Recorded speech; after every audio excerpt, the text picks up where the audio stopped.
Z-I-O-N, in an effort to try to lay it off onto the Jews. Zion, of course, brings us into the Priory of Sion, and several scholars have decided that the protocols are legitimate, but they are a document of the Illuminati, not the Jews. Okay? So what you have to do, my advice to you, is to try to find a copy of the protocols and read them. It is really chilling, because it's just like the report from Iron Mountain. They can claim it's a hoax, but when you read it, you know this is not a hoax. It's a game plan for taking over the world. But again, let me emphasize, this was not done by the Jews. Okay? The Jews have been as victimized by these people as everybody else.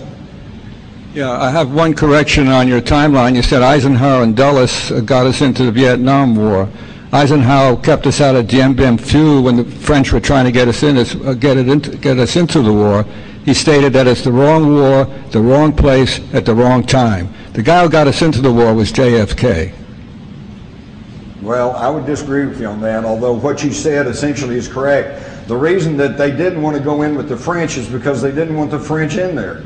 They wanted to wait and let the French get run out so that we wouldn't have any competition when we moved in. And all I can tell you is that C.L. Sulzberger of the New York Times said that John Foster Dulles personally told him that he created CETO to give the president the power to intervene in Southeast Asia. I do agree with you. I think Eisenhower, being a general and having come through a world war, was hesitant to get us involved in a war over there. That's why all he did was start to send military advisors. And that's all JFK did. He increased them. When he took office, there were like 5,000 or 6,000 military advisors in Southeast Asia, and by the time he was assassinated in fall of '63, that had been increased to like 12,000. So there were, but they were military advisors, okay?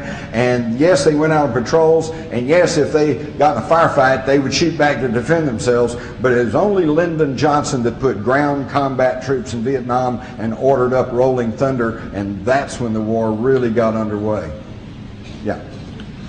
Jim, I was wondering if you could offer any comments on FEMA, also its authority and possible place and role in this game. I got a question for you.